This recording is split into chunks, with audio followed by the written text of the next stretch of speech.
that we want to discuss and talk about victory mindset for life. Yes. And why that is important to have.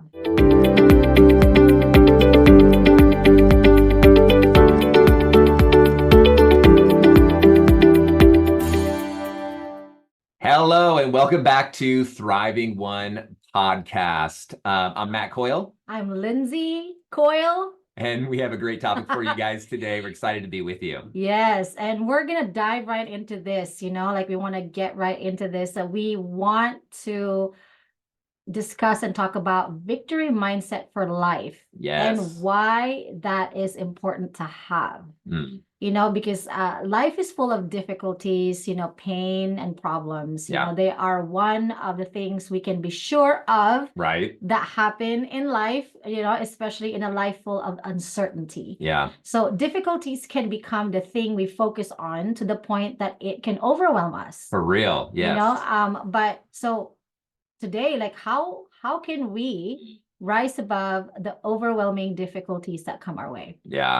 Yeah, it's interesting. I've been thinking a lot about how easy it is to get fixated on problems in life. Yeah. And because there's a necessity to, when there's a problem, you need to solve it.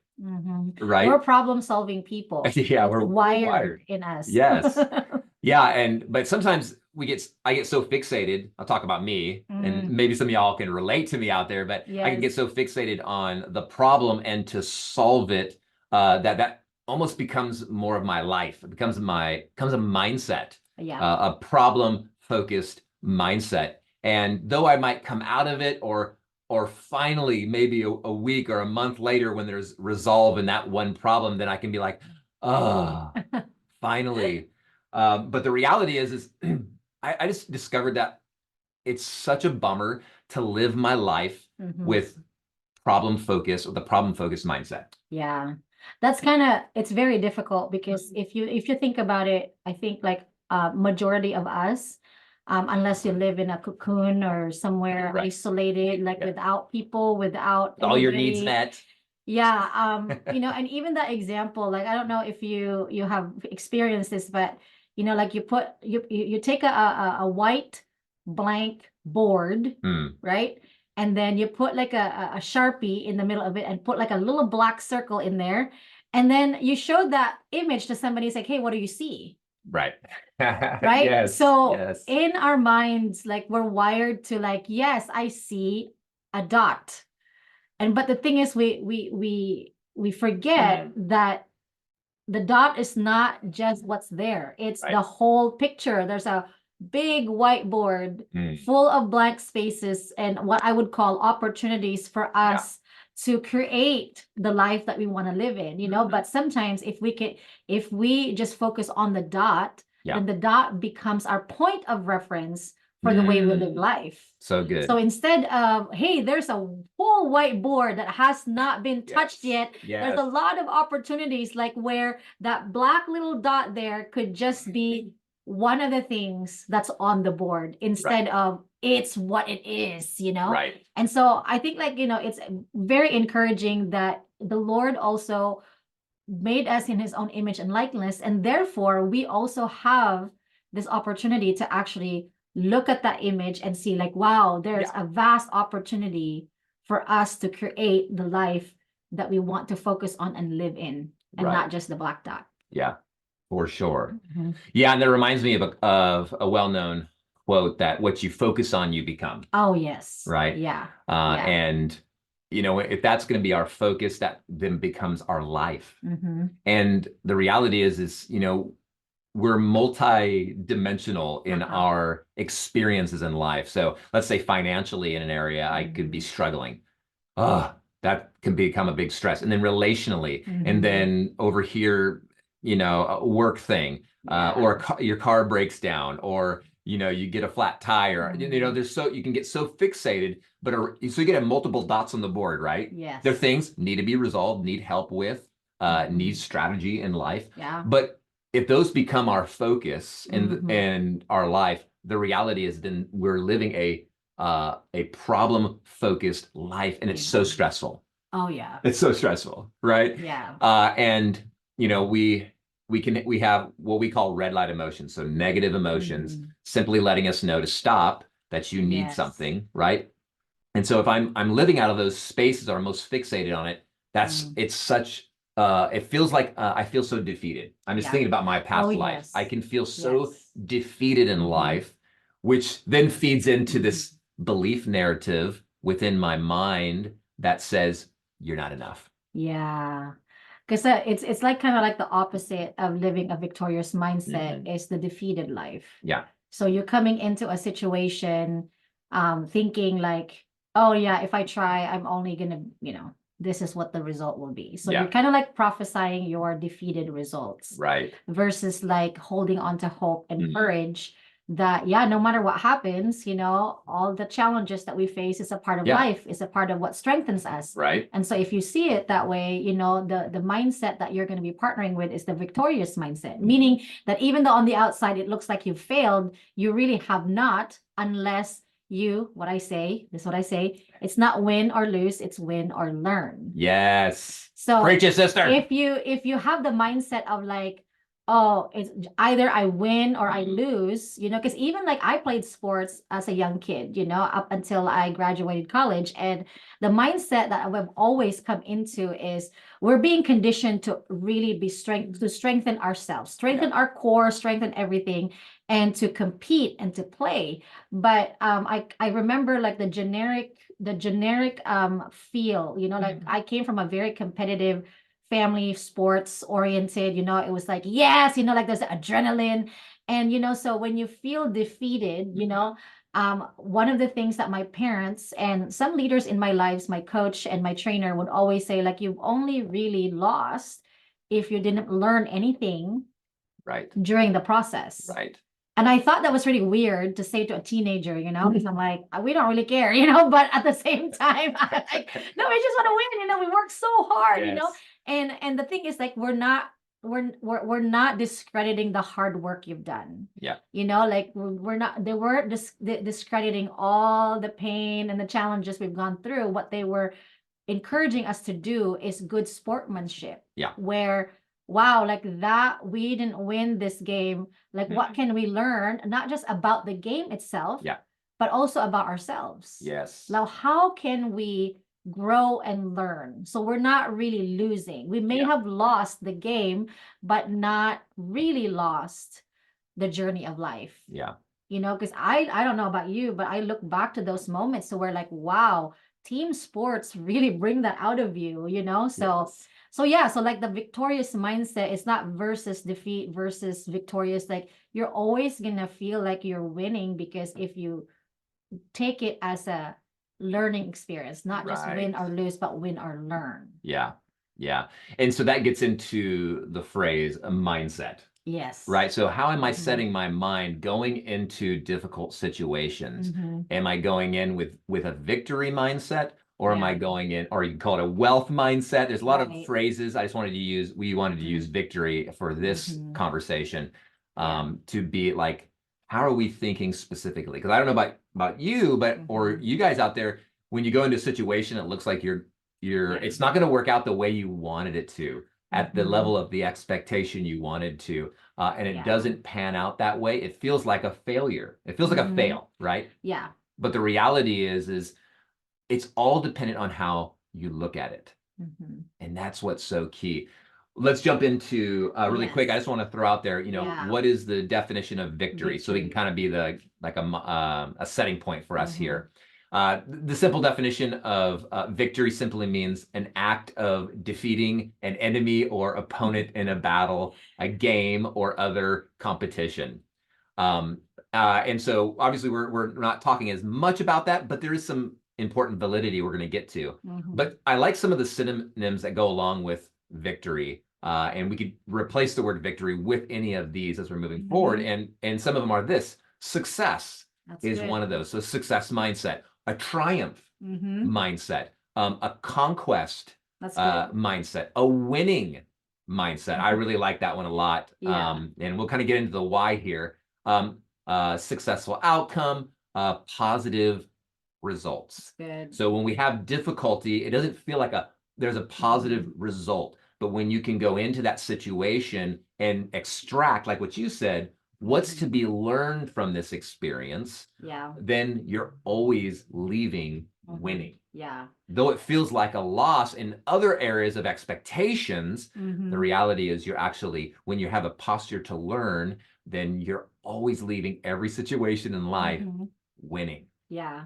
I kind of like the word growth as well. Like, the growth mindset. Like, definitely. Because I keep seeing like the picture of a tree, like the meaning of my name is linden tree near the waters. Yeah. So it's almost like that picture of, like every single process of the tree getting to where it's at, like it starts with a seed, and the first thing that happens is you put the seed, you dig a hole and put the seed in the ground, in the dirt, and cover it with more dirt, right? So it doesn't get any defeated than that if you look at it on the outside. Like, yeah, your potential, we're going to dig a hole and then we're going to put you in that hole and then we're going to cover you with dirt. So your potential can come out. So if you look at it that way, like, wow, all the things that happen around you, it's because of your potential. Like, it's bringing the potential out of you. Like, even the crack that happens, the cracking open that happens after you're being put in the dirt, so the roots can go out. And even then the growth is not even upward, it's downward. Right? Like it's downward, and it's establishing your value. It's establishing your potential in life. Yeah. So every single thing that kind of contribute to that almost looks like, like, hey, it's the winning mindset. But it's the growth mindset that comes with the winning and the success. Right. Yeah. So cool. So key.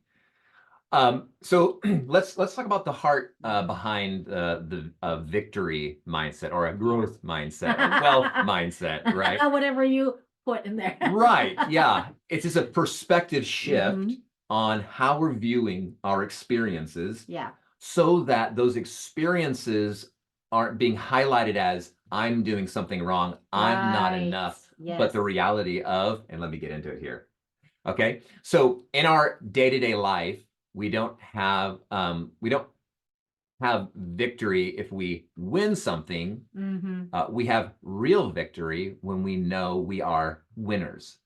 That's good. So there's a difference between, like, okay, if I reach this goal, if I make this much money, if this certain thing happens, my expectations, then I know I am victorious, I am wealthy, I am a winner, right? The reality is it's not about achieving something, though that is can be a byproduct, but that's not the norm.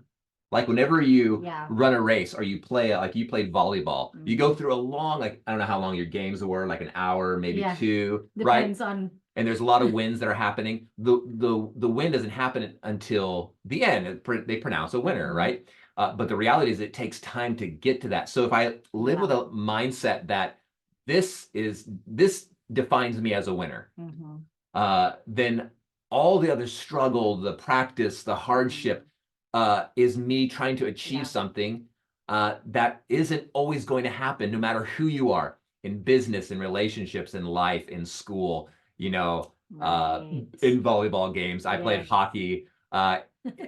If I lose a game, it doesn't define who I am. Exactly. Yeah. It was an outcome, it was a result, but there's so much I can learn from that. So the difference is we carry an identity and belief that no matter what the outcome is, I am valuable. That's right. So the outcome does not determine my value. I would say this. So our outcome does not determine our value. Our belief that we are valuable. Or let me say it like this. Our outcome does not determine our value. It's our belief coupled with our actions of value that determines our victory mindset, or our victory life. So our beliefs in who we are and our identity, and then the actions going along. Because you can believe it all you want. Right. But if you don't act out in value, you're not actually producing the cycle of value. You're not declaring it. Yeah. Yeah. Like what I usually say about the topic of obedience, because some of us, like, when we take a risk, we always, it's the word is a risk for a reason. Like there's a reason why it's called a risk, because when you risk something, you're not married to the outcome. Right. Like you have a dreamed, like a hopeful outcome, and you want you have a desired outcome, but it's not necessarily going to be tied to your obedience. Like, for example, I usually say, like, my success is not tied to the outcome. My success is tied to my obedience. Or I usually would say, like, my relationship with the Lord, and how my obedience is towards him. My obedience is not tied to his promises. Right. My obedience is tied to his presence. Right. So it's kind of goes back to, like, who you are and who you're with. Like in Genesis 39:2, I think, like, Joseph, for example, his success in that scripture was not based on because he was promoted or because he was this, all the positive things that you can put in there, you can insert. It says in that verse, and you can read that too. It says, like, Joseph was a successful man. Joseph was a successful man. God was with him. Yes. That was the next thing. Yes. Like, his success wasn't tied to all the results of the hard work that he did, even though he was a very gifted man. And whenever he's given a chance, everything he did prospered. He was a trusted man. Yeah. But at the same time, like, all those things that happened to him beforehand, he was sold into slavery, he was accused, put in prison. So all those things, even then, he was still considered a successful man. Right. And so that's the invitation from us to you guys, to where, like, your success may not really be closely connected to this certain outcome, although Matt said it's the fruit of your risk taking. But the fact that you did it, that you took the step, that you took the risk, and you partnered with courage, and because of who you are and the value that you have for yourself, that is the success that you walked into. Right.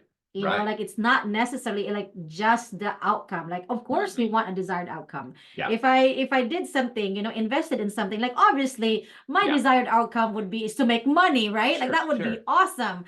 But then the fact that, like, hey, you took a risk, and I don't know if you've had an epiphany for this or an aha moment, but I sure did, like, many different times in my life where I did take a risk. Right. Without being married to the outcome. And as long as God was there with me, I'm like, wow, it's that feeling that you feel inside your heart, knowing that you did your best and you brought out everything that you could, and then you still feel peace and settled in your heart that I was successful. Yeah. That failure wasn't a determination of my risk taking, but the fact that I took a risk and that I obeyed. Right. I was successful. So good.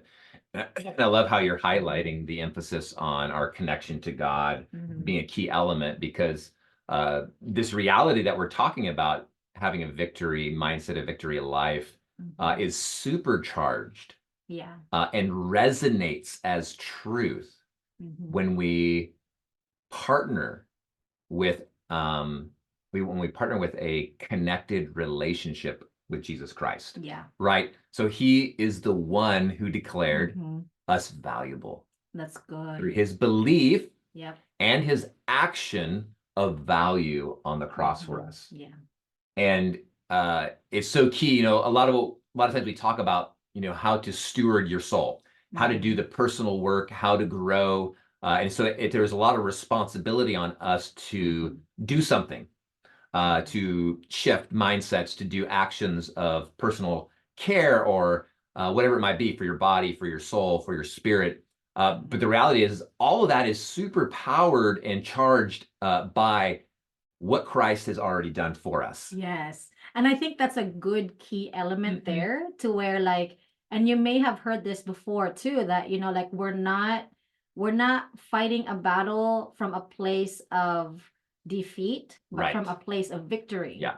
Knowing that God already paid the price for it, and and obviously that's very spiritual, but a great example is our daughter Madison. Like, when she says, "Mommy, watch me do this," she's not saying that because she's wanting our approval. She's saying it because, like, oh, this will give pleasure to our parents to watch me do something and do this, so she's coming from a place like knowing that she's loved by us, that she's performing or she's doing something in front of me, and was like, mommy, watch me do this, I want to show you something. And she's always doing that, like, daddy, I want to show you something, mommy, I want to show you something. Right. And it's not because she's asking for our approval, it's because like she knows she's loved, and she's showing it to us, be like, look at what I did. She's already decided that she's victorious.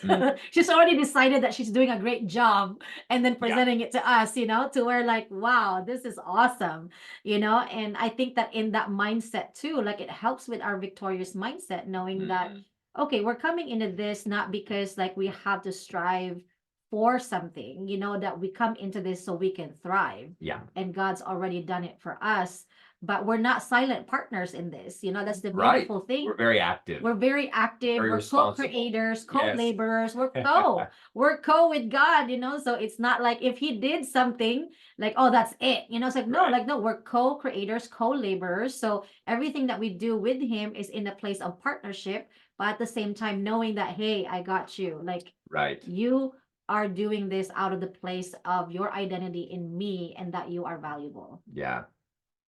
Yeah, so key. And just kind of jumping off what you're saying there, one of the mindsets that were shifting for me in my relationship with God, going through a season of deconstruction years ago, trying to figure some stuff out because of great disappointment and pain. God started speaking to me, because I'm asking these questions, which probably a lot of you might have asked this question before, like, God, why did this happen? Why did you allow this to happen? And just struggling through that my humanity of my experiences in life and disappointments and sorrow, and God just reminded me that he's like, Matt, it's okay to ask those questions. It's okay to be mad at me, but the reality is he's like, I've empowered you as a son to be the solution in our stories. Yeah. Right. And he is there to be our comforter, our empower. And so it's so key that as we're moving forward, that we recognize that in the confusion, because I still have questions that aren't answered, in the gray areas, or in the darkness that we don't understand fully, that we are, if I find my blame in him, then I really struggle with, and it's okay to be there for a season, but if I stay there, I don't step into the empowerment of victory mindset. God is a solution, and he's paid the price for that solution.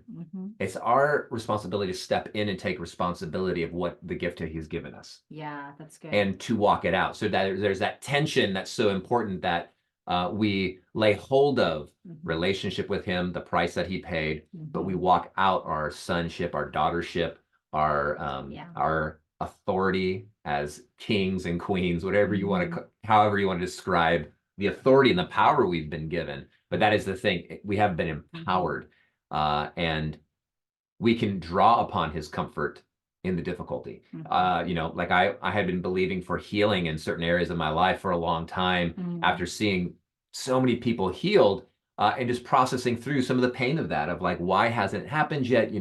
What am I doing wrong? Right. I'm going into that mindset. I'm not enough. I'm not doing enough. Right. And that's me trying to see the result instead of me partnering with that I am a victorious one now. Yes. Yeah. The journey. Right. Like, and just embracing my humanity and supporting and caring for it, while allowing myself to pull upon his strength when it doesn't play out the way I want it to. Yeah. Isn't that how it is? Yes. Right. Yes.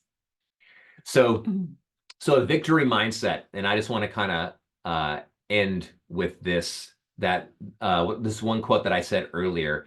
The difference is we carry an identity and a belief that that no matter what our outcome is, I am valuable.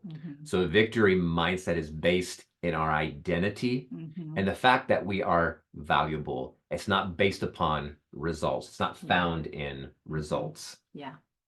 And we've got a whole topic that we want to get into related to how to cultivate what I call the power twins of a victory mindset. And you'll have to tune in for our next podcast, and when we get in talking about the practicals of how to cultivate a victorious mindset. Let me pray for you guys as we wrap up. Lord, I thank you for each one of our listeners out there. I want to encourage them. You are valuable. May you attach to the reality that your value is not based in results. It's based in who you are in the now, and you believe and you move from that value. We bless you guys. We love you guys, and we'll see you next time. Bye-bye.